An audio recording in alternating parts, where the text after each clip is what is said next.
This is Bean to Barstool, a podcast that looks at the intersections of craft chocolate, craft beer, and other artisan drinks. My name is David Nilsson. I'm a professional drinks writer, an advanced cicerone, the author of Pairing Beer and Chocolate, and the creator and host of this show. The music for this episode is by my dear friend, indie folk musician Anna P.S. You can find out more about Anna's music in the show notes or on annapsmusic.com. You can find links and information about our guests in the show notes as well. I hope you enjoy this episode of Bean to Barstool.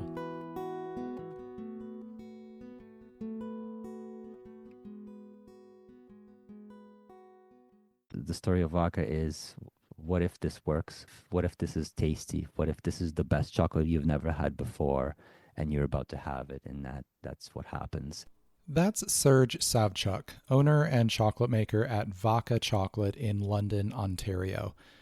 At the Midwest Craft Chocolate Festival in November, Barb Genuario greeted me at the door and handed me like a dozen different chocolate bars that she had been holding on to for me. There was a rum coconut bar from Theobroma, a porter-infused chocolate from DeBar, several others.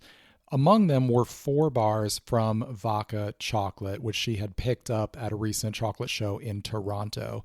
All 4 of the bars were either spirits-infused or inspired, including bars made with whiskey, absinthe, which was a new one in chocolate form for me, gin. There was a bar emulating the flavors of a gin and tonic cocktail. And whenever I see a maker making multiple different bars with spirits, I know that I've got to find out more about what they're doing and talk with them for this show, ideally.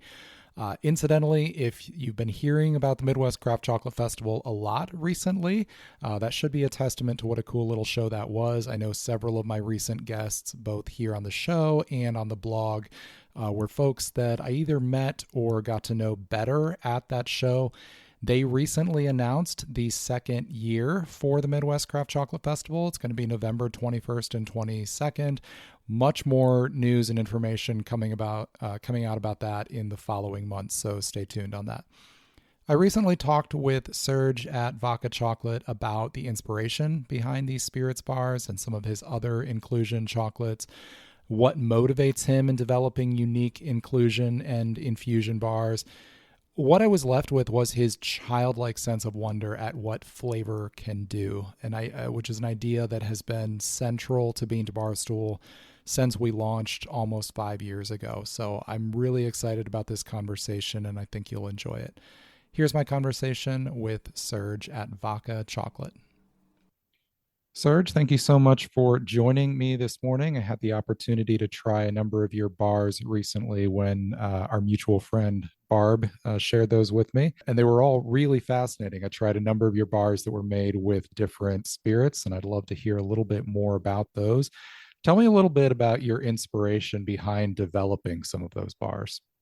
So the spirits collection was inspired by the purest and the most beautiful form of jealousy, actually. Mainly because the story, kind of as it is, was there's a beautiful chocolate maker in Canada, Maguire Chocolate. It's Mark and Victoria Maguire. And we're good friends, and I met them at one of the chocolate shows, and I had one of their bars, and it was a bourbon bar. And I was blown away by that bar. It was a fantastic bar. And somewhere along the way there, as I was quickly consuming that single bar, which is not how I usually consume chocolate, somewhere along the way, it was the thought that crossed my mind was like, hey, how come I don't have a bar that's, in similar idea? Could I potentially try something like this? And it was in no way attempt of, I need to best Maguire or anything like that. It was more like, oh my God, I love these people so much. They did such a beautiful bar. I think I need to do something in that similar vein. So that really was the spark of inspiration. The secondary spark was, I love beverage infused food, whether it's chocolate or dessert or whatever you call it. As soon as, if it's a glass of beer, I'll have it, I'll enjoy it. But if you give me a chocolate that is infused with beer, I will give you my bank account number just for that. So it's kind of strange how my brain works that way. So as soon as So that was the secondary inspiration, is that yes, probably won't drink gin on a daily basis, but if it's in the chocolate, it's okay. I can totally do Sure. it. So it's kind of a combination of those two factors that kind of came together. Beyond just enjoying the flavors of drink infused food, what do you think it is that makes that so much more interesting to you? I think it's the juxtaposition almost of this tastes like gin, but it's not. It's a chocolate bar. I think it's that almost contrast of I am eating something that is not supposed to be this way, but Mm. it is, and there's that moment of wonder, almost like, well, how did this come to be? Where did this come from? How did they do this? And how is this even possible? I think that's what kind of excites that energy within the food. It's just very um, yeah, wondrous essentially. It makes you think about where those flavors came from when they're in a different context, for sure. Well, let's talk a little bit about how you get those flavors into your bar. So I've tried several. I had your Junction 56 whiskey, Junction 56 elderflower gin, gin and tonic, and then the absinthe bar. So let's talk about each of those a little bit. Junction 56, I understand, is a distillery in your area. Is that right? Yes. Yeah. Tell me a little Yes. bit about the partnership there, and then we'll talk about how you actually create those bars. So Junction 56, as you mentioned, is a distillery in our area. They're about an hour and a half away from the town that Vaka is based in. And they're in a town that is very much a very food innovation forward town. And it's not a whole lot of actual partnership, so to speak, that took place. It was more of a when I started the project of the collection, the infusion collection, the parameters that I was working with, I wanted something that is local and kind of going from there. So I just ventured out to the distillery because they're kind of close by to us. Tried some of their spirits, enjoyed it, and just took home a few bottles to see what could come of it. And that kind of really is the extent to the which the partnership was. So what did you start with? What was the first spirit that you worked with? So for this collection, I think it was because it all this is kind of how it works. It all happens pretty much at the exact same time because the ideas just keep coming in. It's just like, oh my God, we need to act on all of these things as soon as possible because of what if they stop or something like that. Although there was a bit of a pause between the Junction 56 and the North of 7. There was a bit of a delay. So Junction 56 was first, and both infusions, the whiskey and the elderflower gin, happened at the same time, essentially. Because it was the aging process was about 3 weeks, I think, 2 to 3 weeks. So I assume you're just aging your cacao nibs, soaking them in the spirit and then drying them back out. Yeah, so they were soaked, turned daily in kind of sealed glass containers just to preserve the flavor, turned daily so that the spirit can kind of percolate throughout all the nibs as much as possible. And then several weeks later, it's a slow drying out process.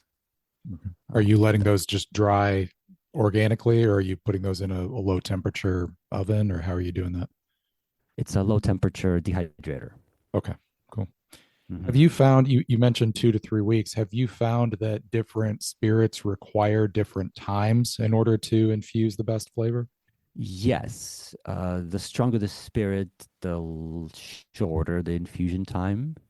That's kind of what happened with the rum, the leatherback rum bar that I did. And that was a very strong leatherback rum flavor that came through quite quickly.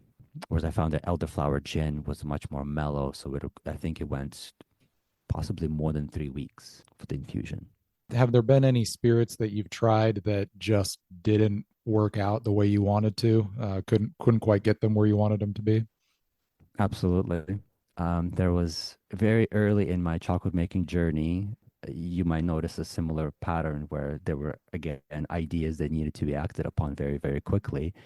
I did two infusions. One was with red wine, and the other one was with beer. The caveat there was that in the early days, I was still going through the exploration of unroasted cacao. And I will undoubtedly say that those two batches were one of my worst chocolate I've ever made. And I don't think it was because of the spirits themselves. I think the spirits themselves were quite nice. I think it was the combination of the unroasted cacao aged the flavors were just, they Hmm. were hard That's to do. interesting. What do you attribute that to? What do you think the change was that made that not work? I think it was probably a combination of the unroasted cacao. I don't totally remember which exactly origin I used. I wouldn't be surprised if my choice of origins was also poor, Hmm. just for the unroasted in combination with the infusion. I think a lot of the notes of the unroasted cacao came through and overshadowed, particularly the red wine. I don't even remember which kind it was because that was years. It's in the notes somewhere. It's definitely in the notes, but yeah, I think the unroasted flavors really kind of overtook and did not allow the wine or the beer that I used to kind of do anything. It was almost like a muddled mess Hmm. essentially. So Sure. it didn't go either way. Is there any difference in, I mean, from a physical standpoint in absorption after roasting, the way that it'll absorb flavors?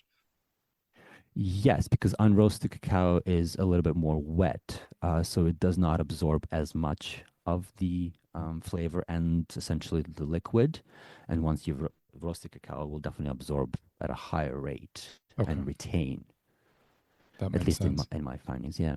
Sure. I'm curious on the gin and tonic bar. Typically, most of the spirits bars I see are highlighting the character of one specific spirit. There aren't quite as many, I feel, that are trying to emulate a cocktail flavor. I mean, there are a few out there, but what was your process for developing that to really give it that rounded cocktail flavor rather than just a singular spirit flavor? hmm So the gin and tonic bar is from a different series. This one is from the cocktail series, which were actually not alcohol infusions at all. So the gin part of the bar is essentially juniper berries, and there is some toasted sorghum that's ground in with cacao and the juniper berries as well, just to give that some of that dryness that you kind of anticipate from the cocktail, from the gin, essentially. But yeah, the inspiration for that bar was really to recreate a cocktail as as possible to to create that sense of wonder. Like, why does this taste like gin and tonic? It's not supposed to taste like gin and tonic. It's a chocolate bar. So I think that was that more of a play there versus the alcohol infusion bars were very much, it's a highlight of cacao meets spirit. So Sure. yes, so the juniper gin and tonic is juniper driven, and then the I wanted to get that tonic sense in there, which is a sour candy that's infused with grapefruit, Hmm, that's kind of, interesting. which you kind of from the gin and tonics that I've had, oftentimes grapefruit tonic is kind of what is used. Maybe more often it's lime or lemon, but grapefruit is just there's a little bit more there. Hmm. I Yeah. found. Mhm. What are some of the other cocktails that you've tried to recreate in that format?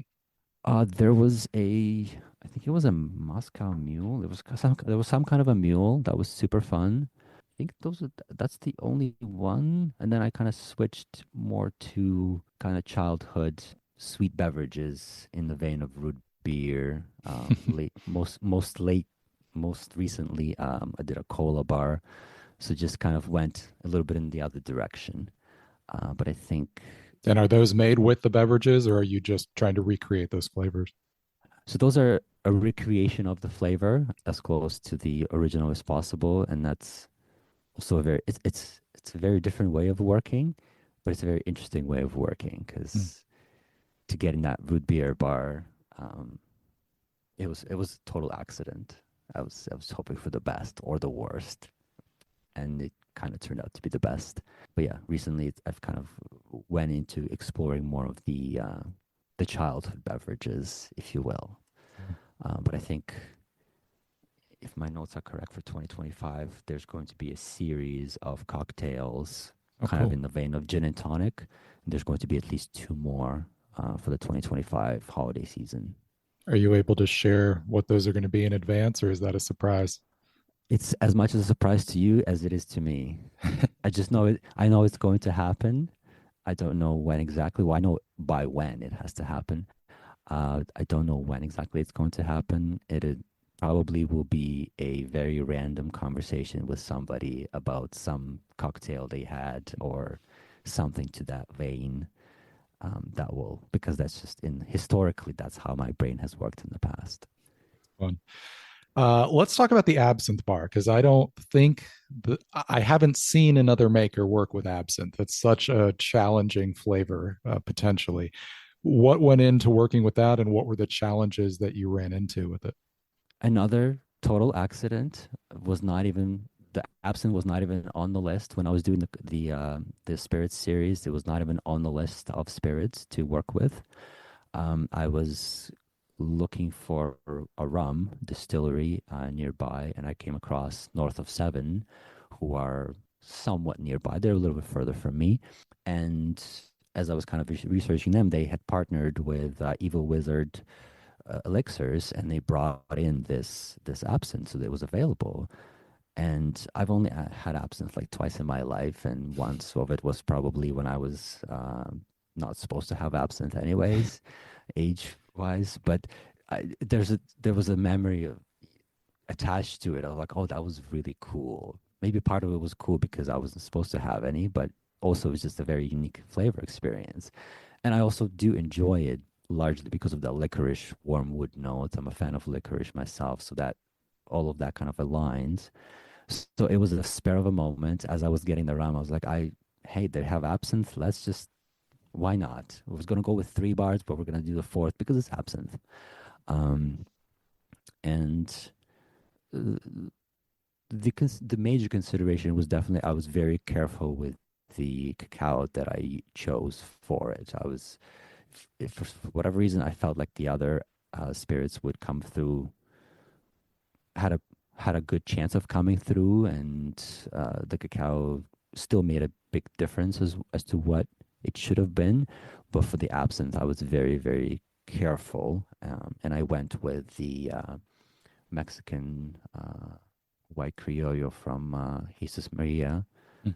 out in Tabasco region. It's a single farm, uh, two plots. One is a Trinitario cacao, and the other plot is the white almond criollo cacao. So I went with that one just for its really clean, really beautiful notes that are very. It's neutral enough that I felt that absinthe would be able to kind of come through, and they wouldn't compete enough. But once that happened, once I got the pairing of them together, the rest of the process was quite smooth. Sure. What was the response like to that bar? I imagine people probably love it or really don't, one way or the other. You know what? It was actually predominantly love and combination of love and just wonder, because I think because of the absinthe. I'm like, why is it absinthe? I haven't seen it. So there was a novelty factor, as well as just an enjoyment. And I don't think anyone from like the exhibits and the shows that I've done, anyone's ever kind of disliked it. Some folks who are maybe partial to licorice would probably kind of say that maybe that's not exactly their flavor profile, but overall, I think that was the very well received bar in terms of just the flavor and yeah, the novelty factor of it. Cool. You mentioned the leatherback rum. That is not one I've tried. What are some other spirits that you have worked with over the years? Actually, the leatherback rum is the only one, because the other two, like I mentioned, the wine and the beer from way back, those I would not give that to anybody. Are you going to revisit those? Do you want to work with wine and beer again? I think I would be up for that, definitely. And that for that even may happen for this holiday season when I do the cocktail and the spirits series. That may very well happen because I have had there's one really great wine bar that I had from Soma. Oh yeah, yeah. That's made with the wine lees, like the ice wine Yes, lees. Yes, I've had that. That is yes, good. yes. Yeah. So I know it's possible. I know it's definitely works, and I feel like I might have had it from somewhere else. Ritual makes one with white wine.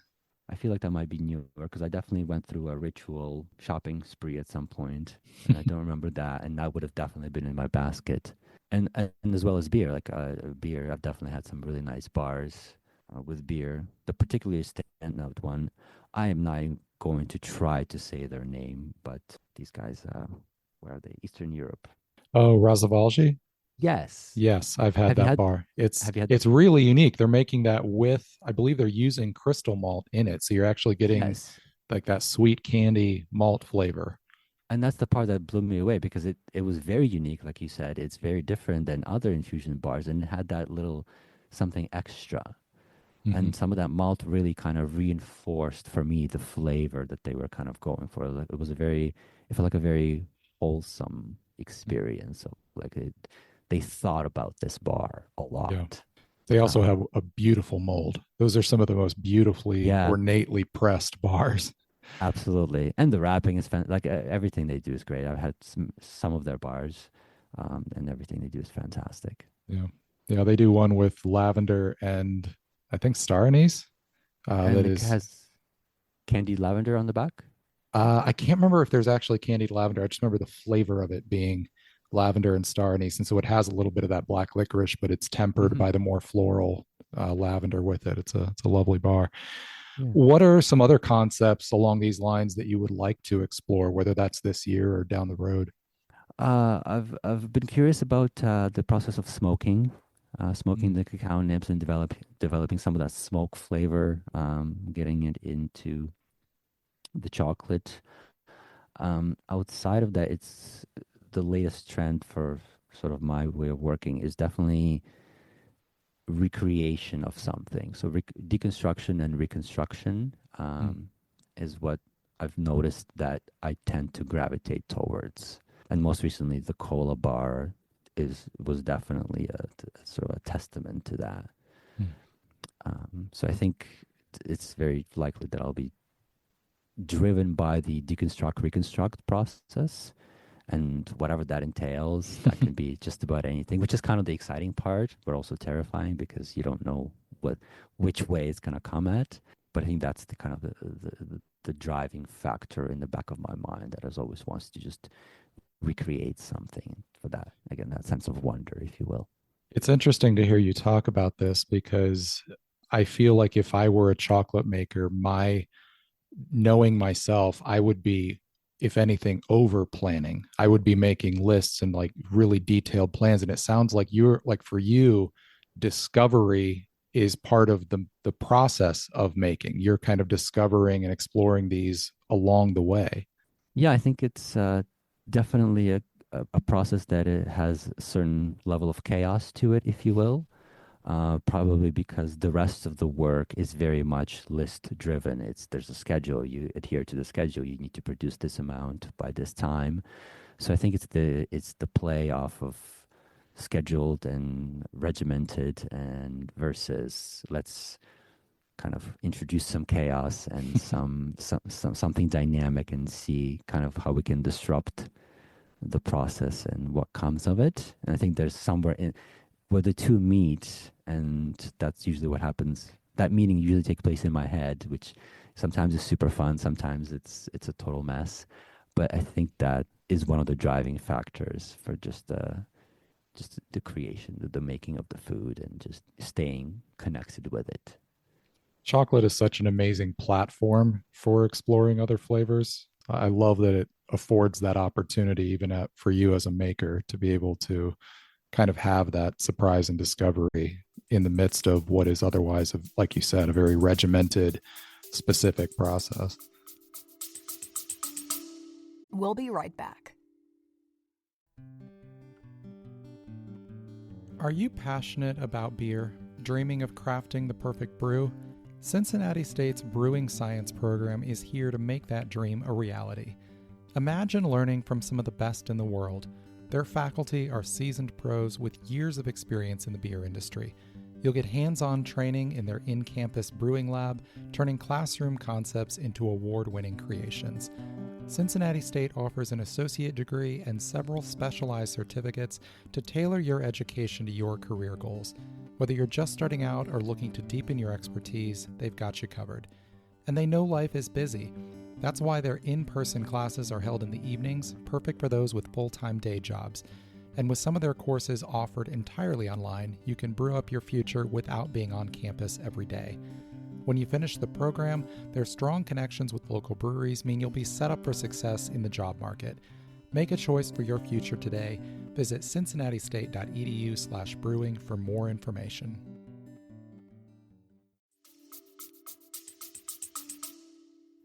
Yeah, I think it's a really very unique medium, really. To you can take it whichever way you want. You can stay classic, and you can stay true and dive down to roasting and just origin exploration, and that'll keep you busy for a long time. And then you can go the other way and introduce exploration and innovation. But chocolate it's like that center of gravity that it's always there. It's always there for you. You can kind of do whatever you want with it. It's a really great artistic medium, I would say. Yeah. So one of the reasons that on the beverage side, beer is kind of my favorite, because in the midst of very, very specific technical guidelines that you have to follow of temperatures and times and things, it can be a platform for almost any flavor you want. As long as you're following the careful science, then it can be a platform for limitless art in the midst of that. And I feel like chocolate and beer for me kind of are two different mediums for that, but both do that very well, of allowing you to kind of explore whatever you want within the technical boundaries of making your base. Yeah, I would absolutely agree. If I was able to bring myself to drink beverages on a regular basis, beer would definitely be that one for me, because like you said, it's got the potential of being, it can be classic or it can be so adventurous as you want. And some of the best beers I've had were the ones that were unexpected, that were they were still beers, but they had these flavors that I did not expect from a beer. Yeah. So Yeah. I completely agree with you that's it's really nice. It's really nice to have those mediums that allow for that level of expression, and then from a consumer side to be able to explore and to be blown away by something. Yeah, absolutely. Let's talk about some of your other inclusion bars outside of these drink-inspired bars. You work with lots of interesting inclusions. Share a couple maybe favorite examples of being able to use unexpected ingredients or work with them in unexpected ways. Absolutely. I'll kind of jump into cola because I've mentioned it several times. So cola came about again as a random, very, very random experience. I was with my wife at one of our favorite burger shops in town, and they had a Coke float on the menu, and I was too old to admit that was my first ever Coke float. And I mean, within this year is the first time that I've ever had a Coke float. And it kind of, in a way, blew me away completely. And that kind of inspired the idea of recreating cola flavor within the ice cream medium. And the exploration of that allowed to essentially translate some of the knowledge into the chocolate, because exploring what cola is kind of led me down the pathway of, well, what is cola? What are those flavor notes? How do you get those flavor notes? And the answer being as simple as it was, it's a combination of citrus and spice, and one other ingredient that I'm strongly swear by, that it kind of inspired the idea to continue creating the flavor, if you will. So cola being the most recent addition, although it is topped by just yet one more, which is peanut butter dill pickle. So again, there's a story there as well. It sort of started, it was one of the chocolate shows that we host in Canada for the Canadian chocolate makers. And after the show, there's the hangout, the dinner, and at one of those dinners, one of the chocolate makers from West Coast ordered, I think it was fish and chips, and it came with pickles, and it was just a table joke. It started out as a table joke that he was blown away that on our province, the pickles, you get a lot bigger serving of pickles than out west, and it was just a very innocent joke. And 2 hours later, we were joking about why is there not a pickle chocolate? Why is there not pickles in chocolate? Because pickles are a very unique flavor. And then I think somewhere down the line, the conversation will lead to, who's going to make the pickle chocolate? Because someone has to do it. This has to happen. And somehow, I think we all walked away with like nodding of like, no, we're totally going to do it. And then next time we met at the past show that we just had in February in Toronto, I actually did bring a dill pickle peanut butter chocolate. So that was super fun. The bar sold out. It was very well received. I honestly thought it was people were either going to like throw things at me and to run away from my table, or I wouldn't have enough bars. So it ended up being that I didn't have enough bars, which is great. But that was a really fun experience. What led to combining peanut butter with that? So the the peanut butter dill pickle combination came about from yet again another random conversation with one of my staff members, where she just shared that one of her favorite snacks is dill pickles with peanut butter. Hmm. And it's not a pregnancy craving or anything. She just loves the snack. It's peanut butter dill pickle sandwich. Totally sort of acceptable and normal in her household. I was like, oh my God, wow, how, I need to try it. So I tried, of course, because I need to know. And it is really delicious. It's very unique. It's very sort of unprecedented in a way, but you can kind of imagine like, no, I can see how this would work. So I think the peanut butter dill pickle combination came from that, and the dill pickle in chocolate came from our conversation with the fellow chocolate makers.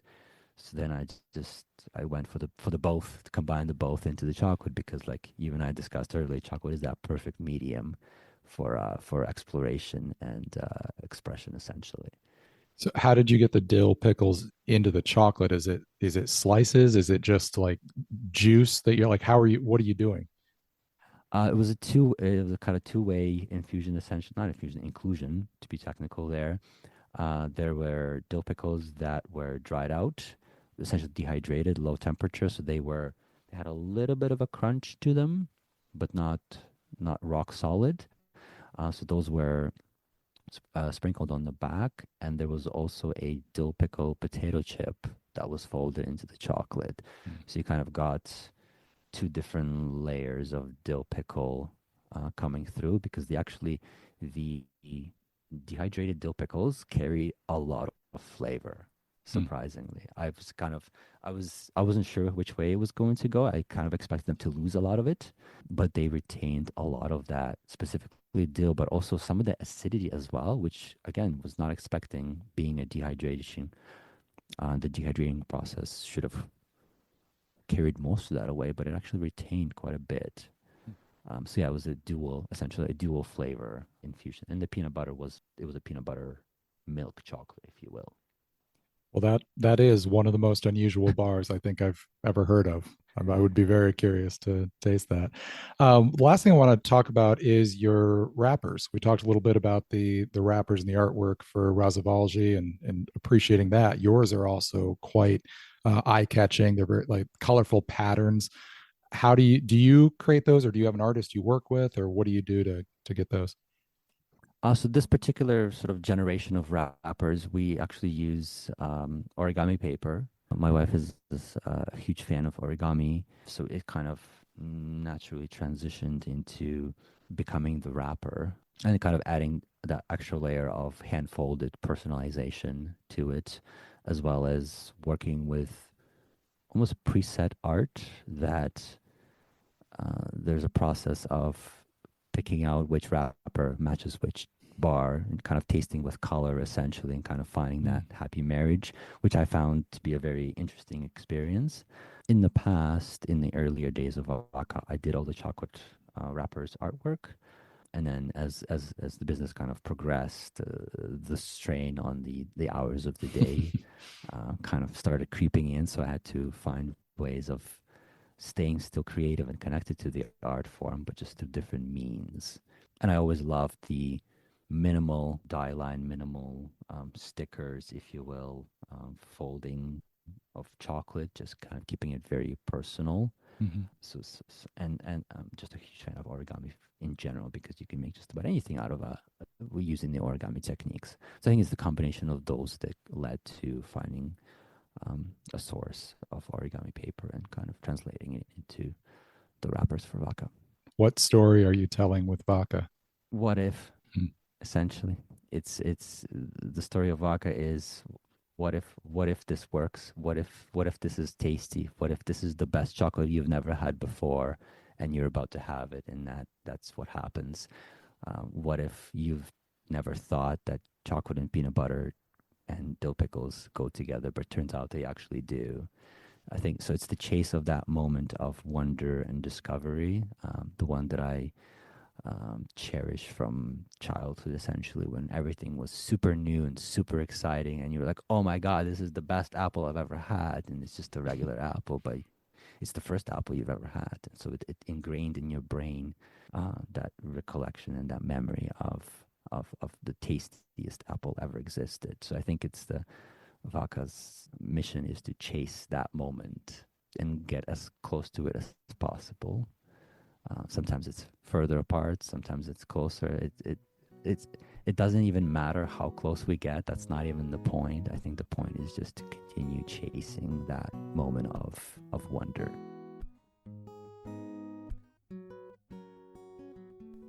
Chasing that moment of wonder is honestly such a perfect motto for what led me to start Bean to Barstool originally, and what still motivates my work in craft chocolate, beer, and spirits.